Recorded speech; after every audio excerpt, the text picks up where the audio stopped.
Good morning. Good morning. It is Thursday. It is Thursday, and I'm going to let you guys get here. It is Jackie Glass, Mama, Navy Vet, Certified Doer, and a delegate for the 89th District House of Delegates. It's been a while. We are here. I am in Richmond, and the work has just begun. Let me take off my hat. I was actually on my way into the office this morning. The days have been long, just particularly for us as we sort of get our footing and really start pulling together what it is that we're doing and how it is that we're going to do it. I'm really excited about the work. What I did want to do today is sort of give a sort of recap of all the things that we're experiencing here, what we're seeing locally, and then how you can be helpful, and then also how to reach me. So we are in every day at 5 o'clock, every day at 12 o'clock, we are in session, which means we're on the House floor, and we are, the gavel goes down and we get to work right now, because bills are still getting bill numbers. Bills have a process. So if you don't know, bills have a process to which they go through, and we're allowed to propose bills, meaning changes to laws in the Commonwealth. And so I was able to put in 5 bills, and I think I might be able to get one more, because I'm picking up taking some bills that were already in the system, but somebody necessarily didn't want to hold on to them. And I'll talk to you about those 5 bills that I know I have right now. But a bill has to go to a committee. A committee has to assign it to a subcommittee. Now, the subcommittee hears a bill, and they decide whether or not it goes back to the committee to vote, so that it can go back to the big body, the floor, the House of Delegates, to vote on, to actually become a law. So we're kind of in a holding pattern, right? We're just going in at 12, and a lot of the work that I'm doing right now revolves around reading all the other bills and deciding whether or not there's something that I agree or disagree with and I want to put my name behind or not, which also requires me to talk to people like you, because there have been some bills where I have to reach out to citizens and residents and colleagues to say, hey, what does this mean? Does this mean what I think it is? Because we don't want to inadvertently do something, put something into practice that is wrong and is not good for our city. So I have 5 bills in right now. One is to protect minors of human trafficking to stop criminalizing minors that have been human trafficked. So we're not charging them with felonies and charging them with things when they're being human trafficked, because that's happening right now, right? So we don't want that here in the Commonwealth. Another is making sure that that guardians, when there's a hearing, so oftentimes when there's a guardianship hearing, the guardian that is trying to get their rights get their guardianship rights don't actually know that they have certain rights. So we're making sure that documentation is there that says that they are able to know exactly how and what their rights are in a guardianship hearing. I picked up these 2 bills from 2 other legislators. So the first one I picked up from a legislator by the name of Kathleen Murphy, who's really passionate about women veterans and children. She's got some really amazing passion. The second one about guardianship was based off of a JLARC study, and a JLARC study is when they do a statewide study or a study on a particular issue, and this one was on parental rights, because in Norfolk we don't play about our kids. So I picked that up from her. Now these other 3 bills came from direct things that I've seen in our community. Starting with the first one, we do not talk about public housing and the people behind public housing very often in a way that we're holding them accountable. Oftentimes, I feel like when we speak on public housing, we're speaking negatively on the people within the public housing, not recognizing that there's also a system that is not necessarily being of service to those people in said housing. So recently there was an article about an old news. Our housing authority was able to make a private entity.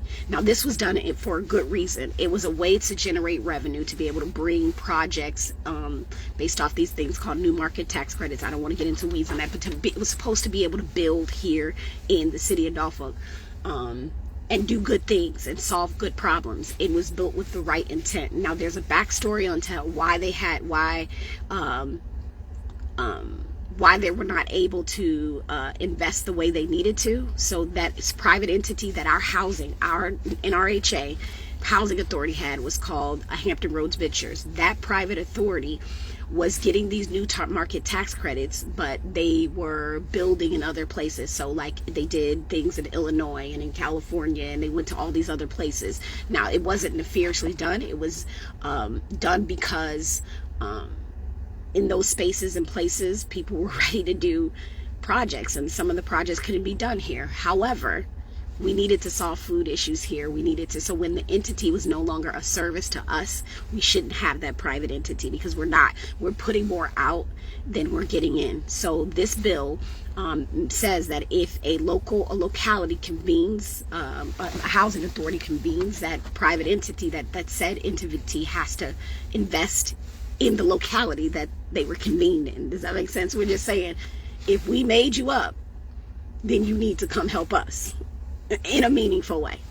So there's that bill. The second bill that came from a problem right here in Hampton Roads was, I don't know if you guys saw the story, but the Virginia Beach Police Department was caught making false documentations about DNA evidence.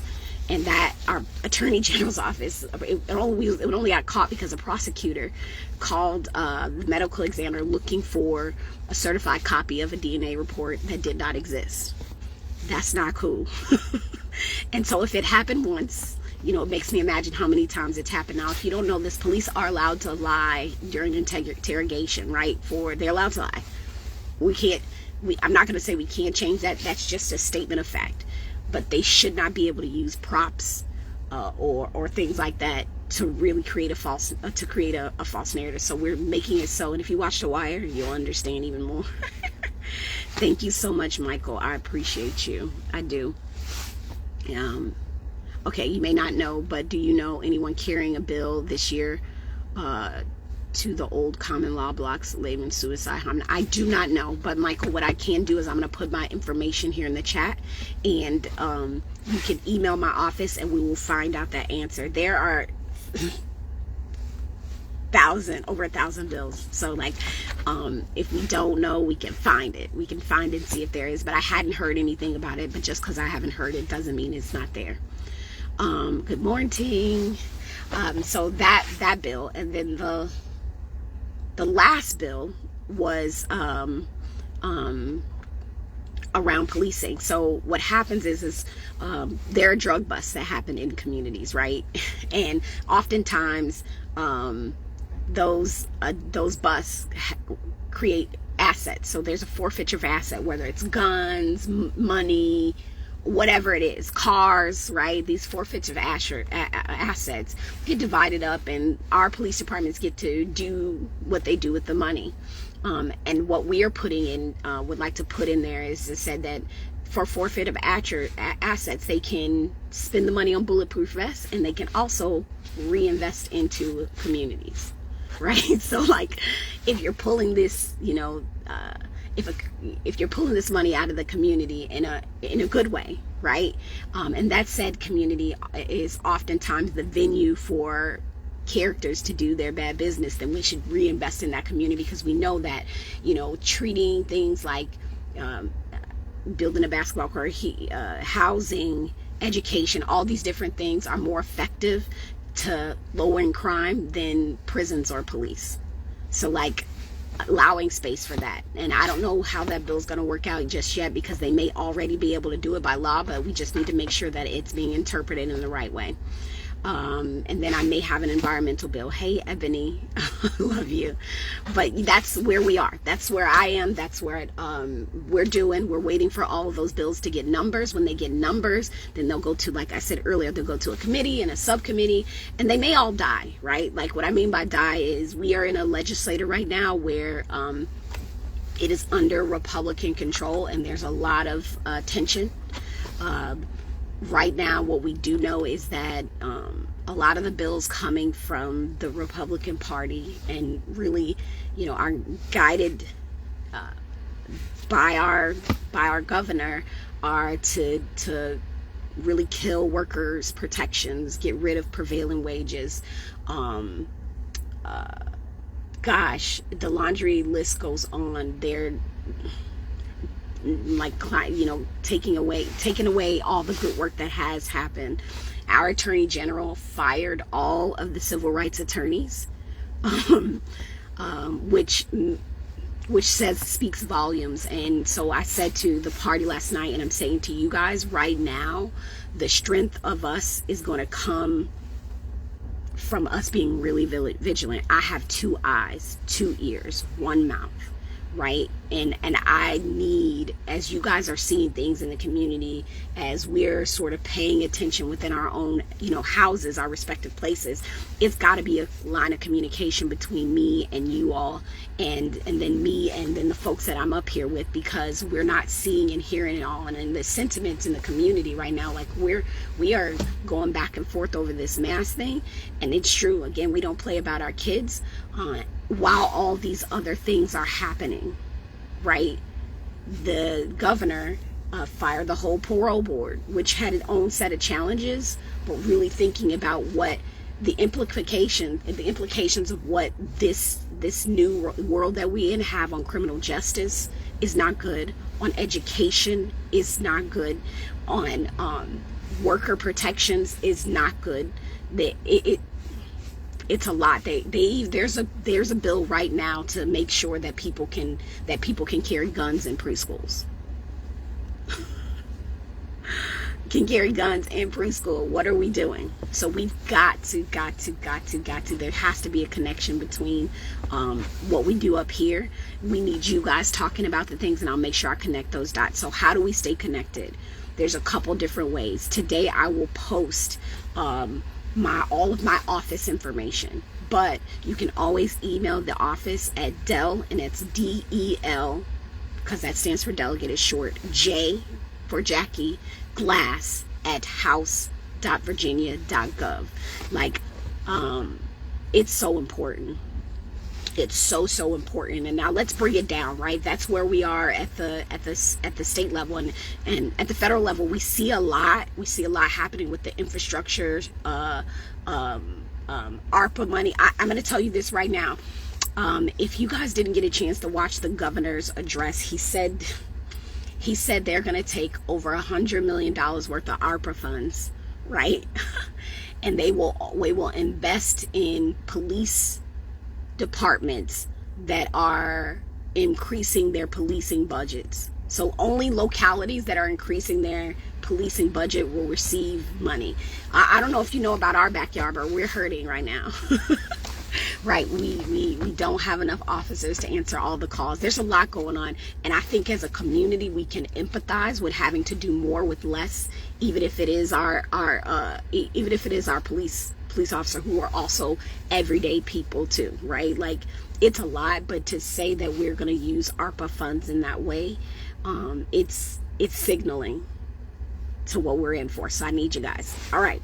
So yeah, we kind of do have to stick together to kill these bad bills. But you know what, Michael, it's going to be really, really difficult being in the minority, being able to kill some of these bills. All we can do is try to really work hard with folks to get enough votes to make some of these things go through. It's tough. So in the backyard, I just read an article, and shout out to Vince because he's still helping me while we're here. $200 million, right? Seawall. We're talking a lot about climate, about how sea level rise affects us. That downtown Norfolk, there's a seawall that needs some work, and so those sorts of that's happening. Thank you. I appreciate y'all. It's all right. So, our children will be masked up. Thank God that Norfolk Public School Systems is sticking to the law. Like I got in hot water for saying, I applaud choice. I do. I think that parents, I really do think that as a parent, oftentimes we are not allowed to be a part of decisions that are happening with our child, and we want to always, as a parent, you always want to feel like you can advocate and make a choice for your children. However, this pandemic that we are still in, when you make a choice, you are affecting other people's lives, right? We can't have that. We want to make sure that we have that right energy. And I applaud parents advocating for themselves and advocating for their children. As someone who has struggled with this, like really been upset about feeling like I had no choice with my child's education. But when you make, when the governor comes out and embolden peoples in the same way that our past president emboldened people to put our children's lives at risk, that's some bull. And again, we don't play about our kids. The kids belong to all of us. So I just encourage you guys. What I used to do while I was at home is my bus driver gave me a huge stack of the little masks, and I would just stand on the bus stop with the elementary schools because they left their masks more than the little ones. And before they got on the bus, I just hand out masks to them before they even get on the bus, because we don't even need that smoke on the bus. But be safe. Because regardless as to whether you have symptoms or not, like this is still, COVID is still going around. We are in for it, y'all. What's also going around is snow, right? Tomorrow, I want everybody to be safe. The roads are, it said, I saw yesterday, it said 6 inches of snow possibly down there in Hampton Roads, which means I probably won't be able to come home this weekend. And that is a whole thing. And I will be issuing an inclement weather sort of email and really paying attention there. Billy says, yep, that's why you want to play as a lawsuit. That is right. And that's what I was trying to say. And I noticed the news and folks are trying to twist the words. It's like, she's agreeing with the Republicans. What I'm saying is that there does need to be accountability for the choices that people make. When you choose to put someone's life in danger, playing around, and I don't want to say, let me not say playing around, because I do not relegate people's actions to crazy. I just believe they live in a different world than we do, right? They live in a different sense of reality. That's not, I take them seriously, because right now when you call crazy and crazy gets power, it gets real. Billy, with educational funding, yes, what we're seeing with educational funding, the governor is, public education is at risk right now. They are really pushing the school choice. They are really putting money behind this idea of making the charter schools or the lab schools or all these different things, which ultimately takes funding away from public school education. And if we just invested in a meaningful way in our children's in this education system, we would be in a very different place. We wouldn't need to build these charter schools. It is unfortunate. Billy, what I will say is I'd like to, and again, we're just fresh in it. We didn't have the 2 months to prep. I want to take some of these high level issues like environment, education, policing, workers' rights, and be able to sort of outline the most egregious. Now, there are people in the party that are doing it right now. Outline some of the most egregious bills that we're seeing, and make sure that you guys know what they are, so that we can advocate to to all legislators that we don't need to be, we don't, how this directly impacts us, because there's a lot of sort of selfishness coming. I think that I want to say it's unreal, it's real, but we just have to squat up, we have to armor up, and we have to be ready. And it's not just the folks sitting in the seats that got voted in. Like, we have to activate in a way that tell them we are not playing. We are not playing, and we ain't playing now, and we won't be playing when we get in the voting booth. So that's what I'd like to do, Billy, because for me to try to parse out all of, and I'll talk, that is a good point, Janine, and I'm gonna talk about that at 7. For me to try to suss out all of the bad things, we would be here all day. The list I think they had so far of just great, I was about to say great, just substandard, anti-people, anti-quality of life bills is crazy. Now, Janine just brought up education and voter rights under attack. Let me tell you something, y'all. I have not seen all of the bills yet, because again, they have not necessarily been assigned to the committee so that we can, I can really dig in on them. But I got put on two committees I got put on. One committee is privileges and elections. So I'll be on the elections subcommittee. So that is talking about all that voter rights. And if you watch, the Senate has already started, I've been watching the Senate here and sort of watching, what's happening over there, and how our senators over there are working really hard to kill everything they can kill before it comes over. And by kill, y'all, I mean make sure that those particular bills do not make it over to the House. Don't make it that they die before they become a reality. But in that, I am on that subcommittee, so I'll get to see. I'll have a lot of, hopefully a lot of feedback and a lot of sort of conversations that we can have about voter rights. And it's open, as Janine said. These things, nothing's happening in the dark right now. All the cards are on the table, and yeah, and it's real, and it has real implications on what can happen in our backyard. We can see even now,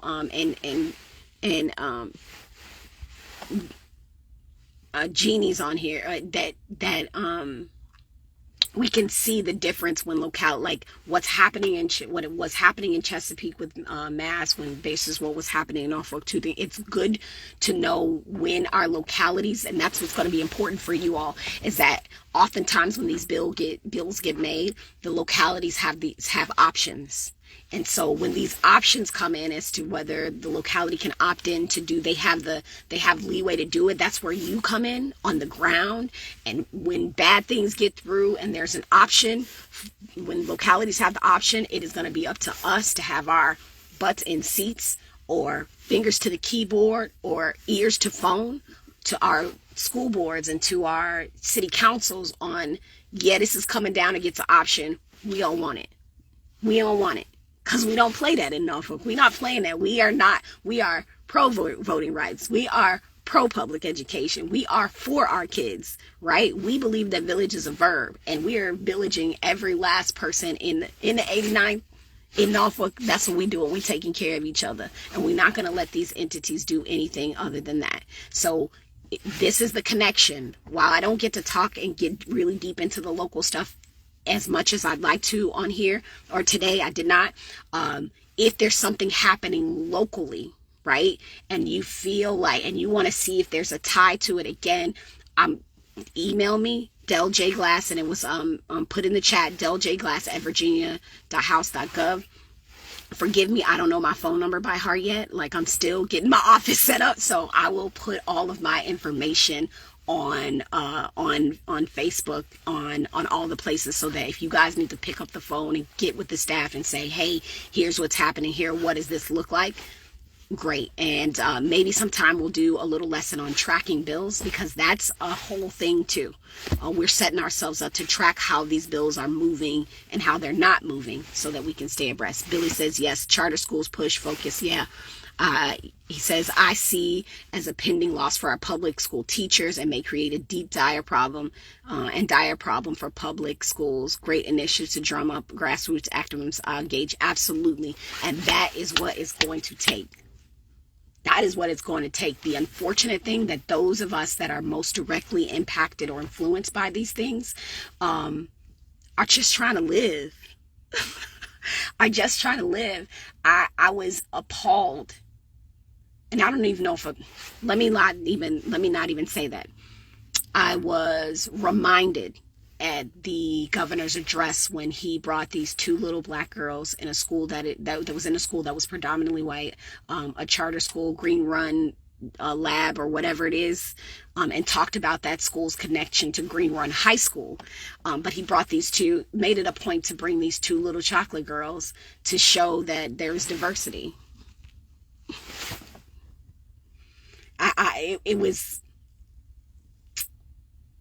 It was frustrating, and we know that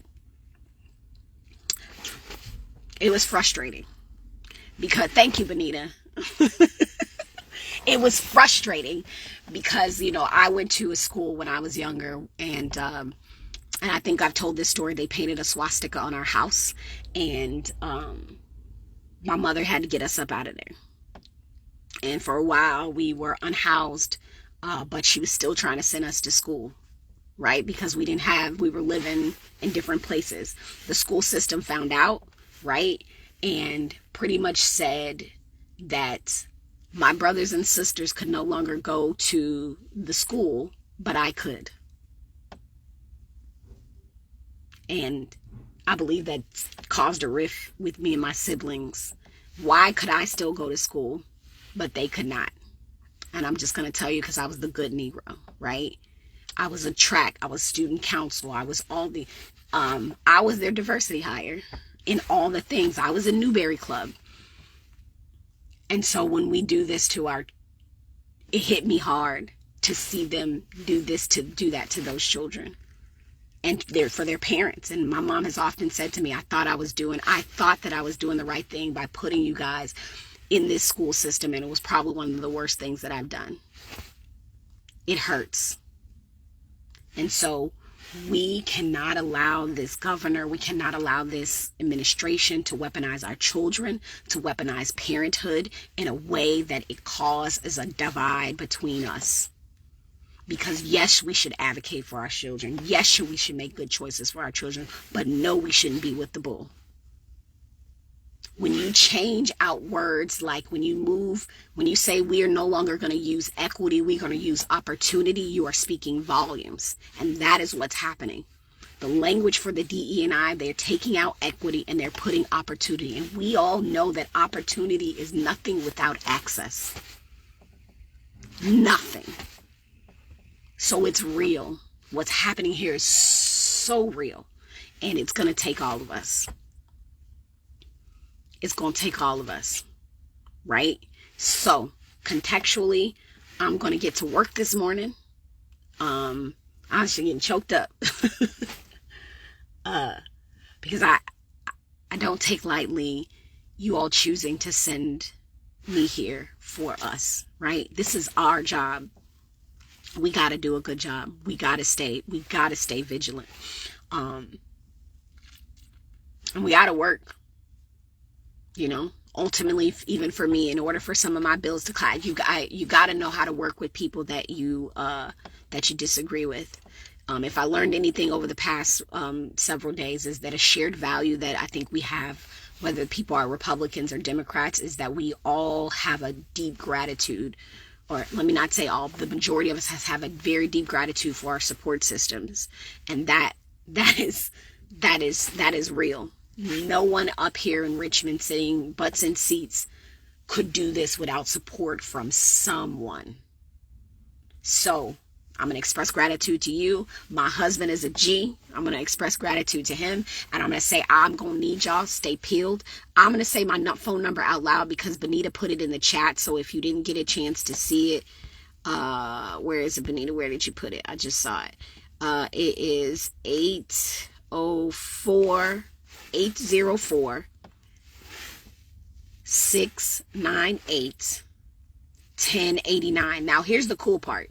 All right, 1089, we are the 89th district, right? The 89th, so the last is 1089. And then so at 804 6 98, and everybody's number pretty much starts with that, and then it's 1089. All right, and I got 1189 and 1289. Those are the 3 lines in the office. Someone will answer or email us. All right. It's good things going on back home. Keep these kids safe. If we in virtual school next week because of this weather, I feel for you. And again, reach out, and we'll do our best to make sure that we are being of service. That's our job, right? All right. So until next time, Jackie Glass, Mama, Navy Vet, Certified Doer, and your delegate. And I'm going to work right now. Look, right now, I'm going to work. Take care. I'll see you guys next week.